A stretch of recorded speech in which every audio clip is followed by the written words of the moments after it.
চনমনে অদম্য বাংলাদেশ, ঝলমলে রোদে ম্যাকাইয়ে প্রথম অনুশীলন।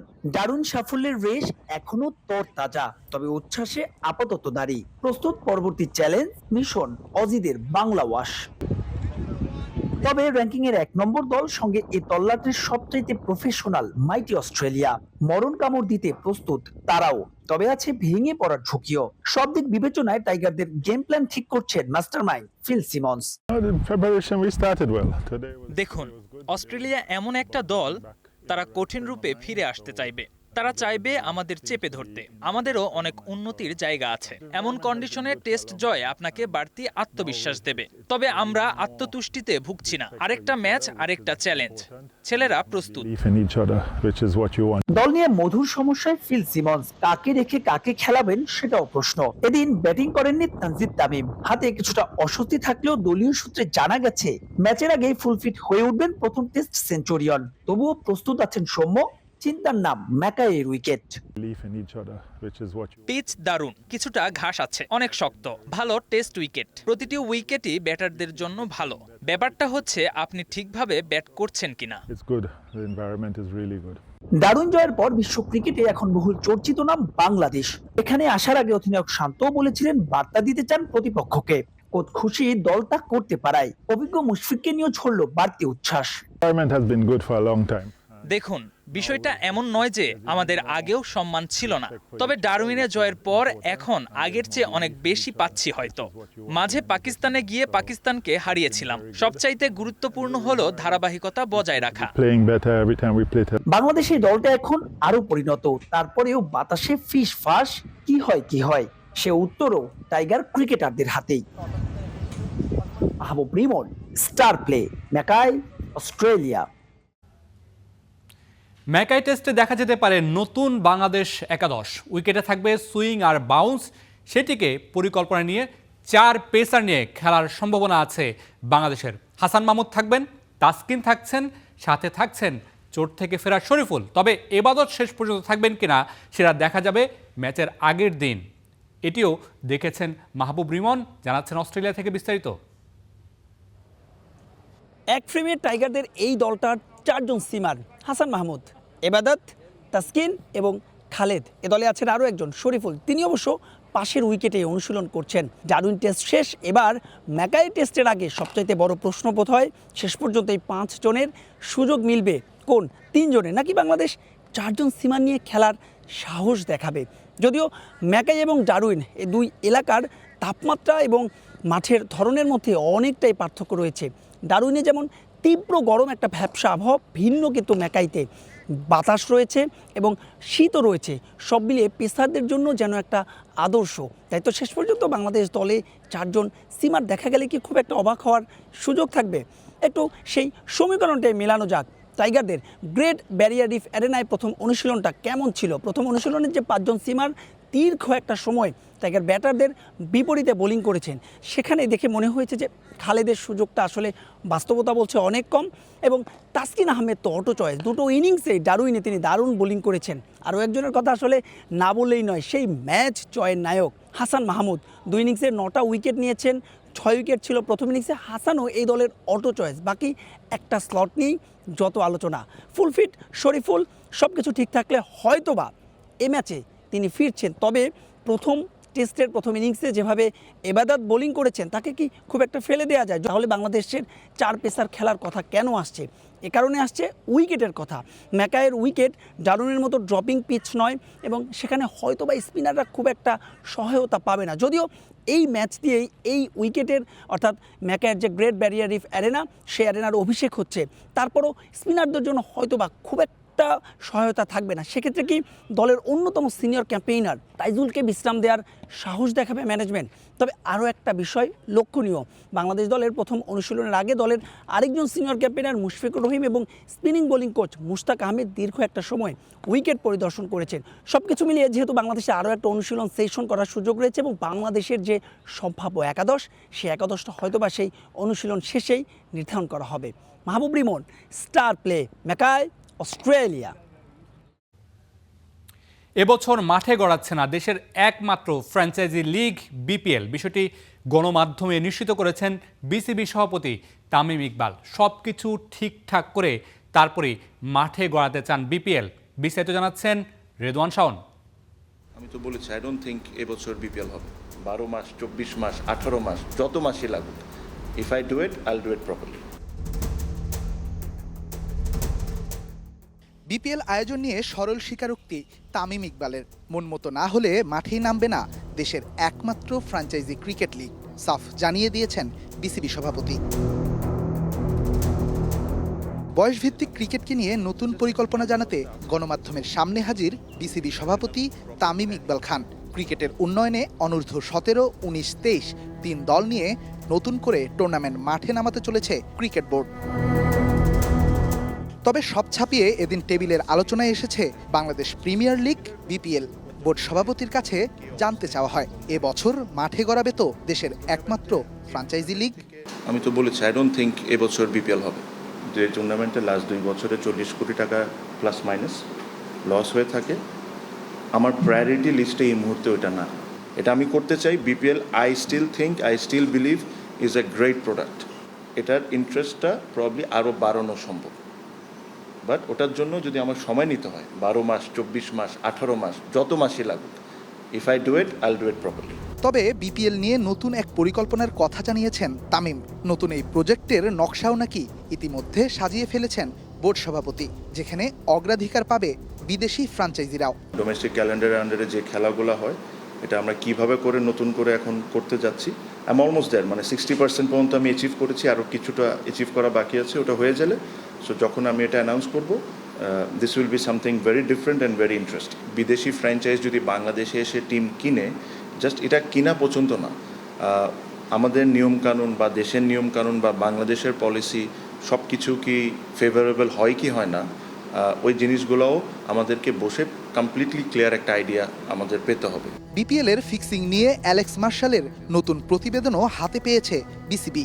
দ্রুত সময়ে ফিক্সিং কাণ্ডে জড়িত নতুন ক্রিকেটারদের নাম প্রকাশের কথাও জানান তামিম ইকবাল। কিছু রেকমেন্ডেশন এসেছে অ্যালেক্স মার্শাল থেকে। হ্যাঁ, যখন একটা জিনিস আসে তখন এটা আমরা লয়ারদের কাছে পাঠাই to see and what to get their opinion.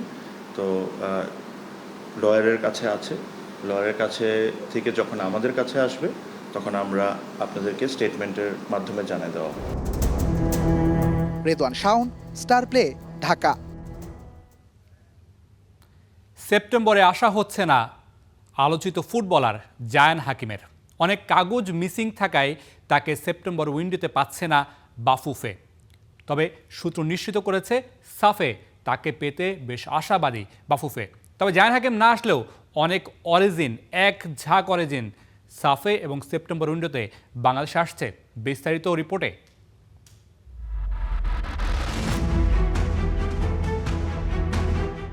আরও এক ঝাঁক অরিজিন ফুটবলার আসছে বাংলাদেশে। এই তালিকায় আছেন 8 অরিজিন ফুটবলার, যার মধ্যে 5 জনের আশা ইতিমধ্যেই চূড়ান্ত।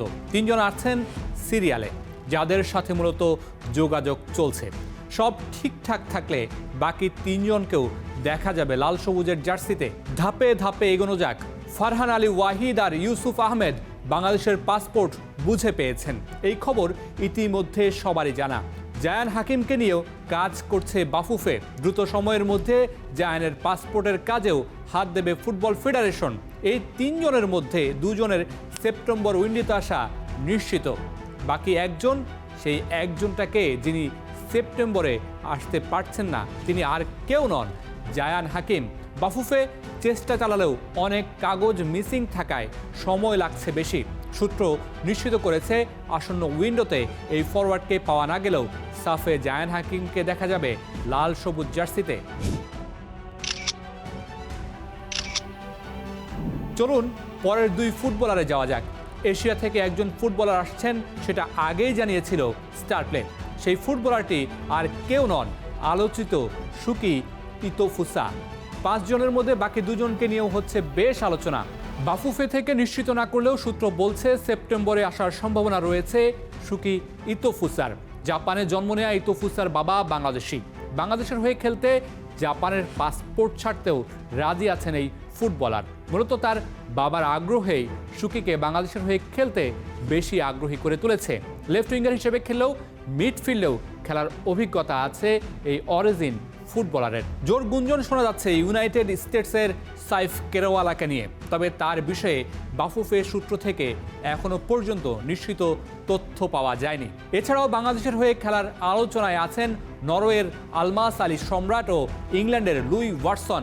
তবে লুই ওয়াটসন এখনো পর্যন্ত বাফুফে থেকে দেয়া মেসেজের উত্তর দেননি। তার পজিটিভ উত্তর পেলেই তাকে নিয়ে কাজ শুরু করবে ফুটবল ফেডারেশন। আরেকটা নাম ট্রেভর ইসলামকে নিয়ে অনেক বেশি আলোচনা হলেও সেপ্টেম্বর উইন্ডোতে তার আসার কোনো সুযোগ নেই। সাফে তাকে পাওয়া নিয়েও কোনো আপডেট নেই এখনো পর্যন্ত। তবে ট্রেভর 2027 সালের শুরুর দিক থেকে বাংলাদেশের হয়ে খেলার জন্য অ্যাভেলেবল থাকবেন। সামনে বাংলাদেশ আসিয়ান খেলবে নাকি 4 জাতীয় টুর্নামেন্ট সেটি এখনও নিশ্চিত নয়। তবে বাংলাদেশ যেটি খেলবে সেখানে জায়ান হাকিমকে পাওয়া হচ্ছে না, সেটা একেবারে নিশ্চিত। Mamunur Rashid, star play. অন্তত 10 জন অরিজিন ফুটবলার নিয়ে জাতীয় দল গড়ার লক্ষ্য সামনে থমাস ডুলির। তবে থমাস ডুলি এই দলটাকে নিয়ে কী ভাবছেন, কিভাবে জাতীয় দলটা গড়বেন, কিভাবে খেলাবেন এই অরিজিনদের, সেই পরিকল্পনার কথা বিস্তারিত জানাচ্ছেন রহমান পেয়ার। একই স্কোয়াডে যদি থাকে হামজা চৌধুরীর মতো প্রিমিয়ার লিগের অভিজ্ঞতা পাওয়া মিডফিল্ডার, ফারহান আলী ওয়াহিদের মতো আক্রমণ ভাগের প্রতিভা, অ্যাডাম আব্বাসের মতো উইংয়ে গতি তৈরি করা খেলোয়াড়, জিদান ইউসুফের মতো শারীরিকভাবে শক্তিশালী ডিফেন্ডার এবং সমিত সোম সহ আরও একাধিক প্রবাসী ফুটবলার, তাহলে বাংলাদেশের স্কোয়াডের ট্যাকটিক্যাল ডেপথ কোথায় গিয়ে দাঁড়াতে পারে? হামজা হতে পারেন মিডফিল্ডের অ্যাঙ্কার, ডিফেন্সিভ থার্ডের সামনে দাঁড়িয়ে প্রতিপক্ষের আক্রমণের লাইন ভাঙা, বল রিকভার করা এবং দ্রুত ট্রানজিশনে যাওয়ার ক্ষেত্রে তার ভূমিকা হতে পারে বিশাল। তার পাশে যদি থাকে বল কন্ট্রোল ও পাসিংয়ে দক্ষ মিডফিল্ডার সমিত সোম, তাহলে বাংলাদেশের বিল্ড আপ আরও পরিণত হতে পারে। রক্ষণেও পরিবর্তন আসছে।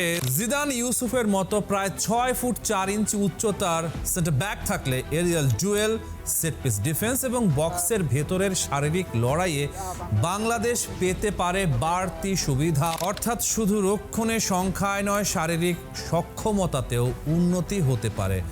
আর উইংয়ে আসতে পারে সবচেয়ে বড় বিস্ফোরণ। ডান দিকে অ্যাডাম আব্বাস অথবা রাকিবের গতি এবং 1 ভার্সেস 1 ক্ষমতা প্রতিপক্ষের ফুল ব্যাককে পিছিয়ে দিতে পারে। বাম দিকে ফারহান আলী ওয়াহিদ থাকলে দুই প্রান্ত থেকেই তৈরি হতে পারে ইনসাইড রান, ক্রস, কাটব্যাক এবং গোলের সুযোগ। নাম্বার 9 রোলে জায়ান হাকিম, রোনান সুলিভান, ইউসুফ আহমেদ ও ট্রেভর ইসলামের মতো বিকল্প থাকলে বেঞ্চ থেকেও বদলে দেয়া যেতে পারে ম্যাচের গতি। 11 জন ভালো ফুটবলারকে একসঙ্গে মাঠে নামালেই দল হয়ে যায় না। প্রয়োজন ট্যাকটিক্যাল কোহেশন, ম্যাচ ফিটনেস, নির্দিষ্ট role, compact block, pressing trigger, দ্রুত ট্রানজিশন এবং সবচেয়ে গুরুত্বপূর্ণ একসঙ্গে নিয়মিত খেলার অভ্যাস। এই জায়গাতেই থমাস ডুলির সামনে সবচেয়ে বড় পরীক্ষা।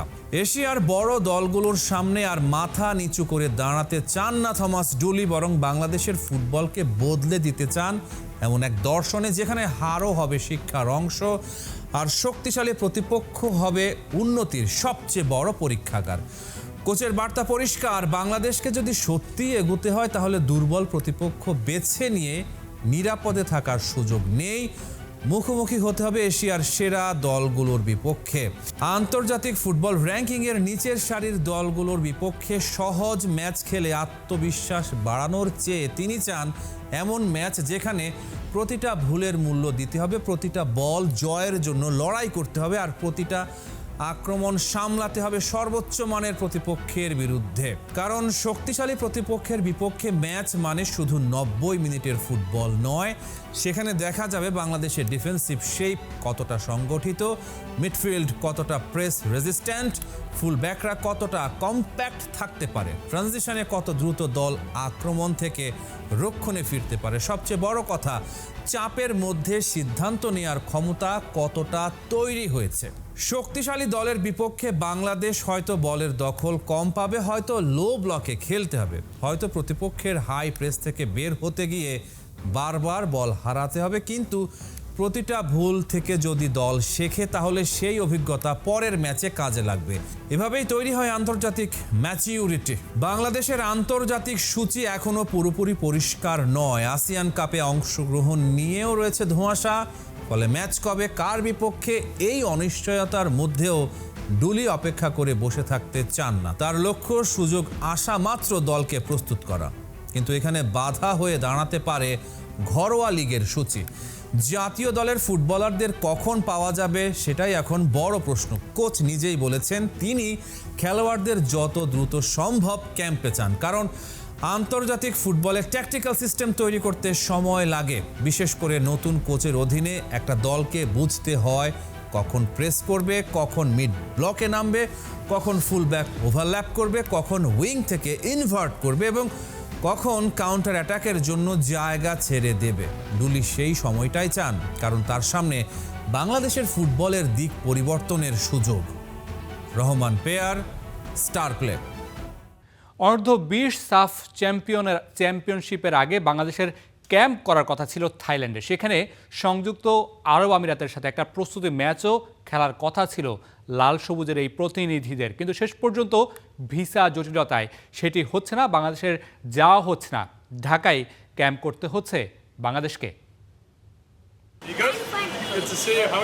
অ্যাডাম আব্বাস, জিদান ইউসুফদের নিয়ে জেরার্ড জোন্সের এখন থাকার কথা ছিল থাইল্যান্ডে। 15 তারিখ দেশ ছাড়ার কথা ছিল এবং 18 তারিখ থাইল্যান্ডে সংযুক্ত আরব আমিরাতের সাথে একটা ম্যাচ খেলার কথা ছিল। তবে 20 তারিখেও বাংলাদেশ অনূর্ধ্ব 20 দল থাইল্যান্ডের উদ্দেশ্যে দেশ ছাড়তে পারেনি ভিসা জটিলতার কারণে। যেতে পারবে কিনা সেটাও জানা নাই জেরার্ডের। থাইল্যান্ডে যেতে না পারলেও যশোরের শামসুল হুদা একাডেমি থেকে অনূর্ধ্ব 20 দল এখন ঢাকায়, আর ঢাকা থেকেই নিতে হচ্ছে প্রস্তুতি। কমলাপুরের মোস্তফা কামাল স্টেডিয়ামের টার্ফের মাঠেই তারা নিয়মিত অনুশীলন করছে এবং রাজধানীর একটি 5 তারকা হোটেলে থাকছে সব ফুটবলার। যশোরের শামসুল হুদা একাডেমিতে প্রায় 1.5 মাস ধরে প্রস্তুতি ক্যাম্প করছে এই দলটা। এখন অবস্থান করছে ঢাকায়। তাদের থাইল্যান্ডে যাওয়ার কথা ছিল, তবে এখন হয়তো সেই থাইল্যান্ডে যাওয়ার সুযোগটা মিলছে না। বাকি যে প্রস্তুতি সেটা ঢাকা থেকেই সারতে হবে। তাদের দেশ ছাড়ার কথা রয়েছে 25 তারিখ নাগাদ। যেহেতু থাইল্যান্ডে যাওয়ার সুযোগ হচ্ছে না, তাই আগে ভাগেই উজবেকিস্তানে গিয়ে সেখানে কিছুটা পরিবেশের সাথে খাপ খাওয়ানোর চেষ্টা করবে তারা। বাংলাদেশের প্রথম ম্যাচ আগামী 31শে অগাস্ট স্বাগতিক উজবেকিস্তানের বিপক্ষেই। ছাড়া বাকি যে ম্যাচ দুটো রয়েছে বাংলাদেশের, সিরিয়া এবং ভারতের বিপক্ষে, 3টি ম্যাচই কিন্তু বাংলাদেশের জন্য বেশ টাফ। তাদের যে প্রস্তুতি, সেই প্রস্তুতিটা তারা যদি থাইল্যান্ডে গিয়ে নিতে পারতো তাহলে সেটা ভালো হতো। এখন যদি যেহেতু সেই সুযোগটা নেই, বাংলাদেশ থেকে আসলে যতটুকু প্রস্তুতি নিয়ে উজবেকিস্তানের উদ্দেশ্যে উড়াল দেওয়া যায় অ্যাডাম আব্বাসদের। ইয়াসির আরাফাত, সবুজ, star play, Dhaka. AFC women's champions কাপের দ্বিতীয় ম্যাচটাতেও জেতা হলো না রাজশাহী স্টার্স এফসির। দ্বিতীয় ম্যাচে তারা হেরেছে সাবা এফের কাছে 2-1 গোলে। তবে শেষ সময়ে একটা গোল করেন মুস্তারিদ। ম্যাচের শুরু থেকেই আক্রমণাত্মক ফুটবল খেলেছিল বাংলাদেশ, কিন্তু গোলের দেখা পাচ্ছিল না। সেই জায়গায় 40 মিনিটে আসলে এগিয়ে যায় মালয়েশিয়ার যে ক্লাব সাবা এফসি। তারা ম্যাচের 42 মিনিটের সময় প্রথম গোল দিয়ে এগিয়ে যায়। তারপর 80 মিনিটে তারা ব্যবধান দ্বিগুণ করে নেয়। নির্ধারিত সময়ের একেবারে শেষ দিকে রাজশাহীর হয়ে একমাত্র গোলটি করেন মুস্তারিদ সুলতানা। আর কোনো গোল না হলে 2-1 ব্যবধানে হারে রাজশাহী স্টার্স এফসি।